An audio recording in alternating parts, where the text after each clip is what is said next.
آپ دیکھ رہے ہیں روشن پاکستان نیوز۔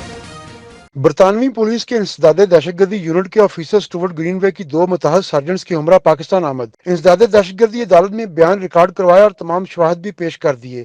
اعلی قتل بھی عدالتی ریکارڈ کا حصہ بنا دیا گیا۔ سٹورٹ گرین وے نے عمران فاروق کے قتل میں استعمال ہونے والے 2 چاقو، ایک اینٹ، جائے واردات کے نقشے، CCTV فوٹیج اور فنگر پرنٹس کے لیبارٹری تجزیے کی رپورٹ عدالت میں پیش کی۔ یہ بھی بتایا کہ ملزم محسن علی طالب علم بن کر برطانیہ گیا تھا۔ اکیڈمی یا بزنس مینجمنٹ میں داخلے اور حاضری رجسٹر کا ریکارڈ بھی عدالت میں پیش کر دیا گیا۔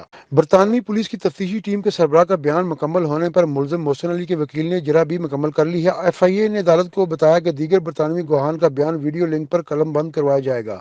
عدالت نے FIA سے ویڈیو لنک والے گواہان کی فہرست طلب کرتے ہوئے سماعت 5 دسمبر تک ملتوی کر دی۔ کیمرہ مین عرفان حیدر کے ساتھ شہزاد ملک، روشن پاکستانی، اسلام آباد۔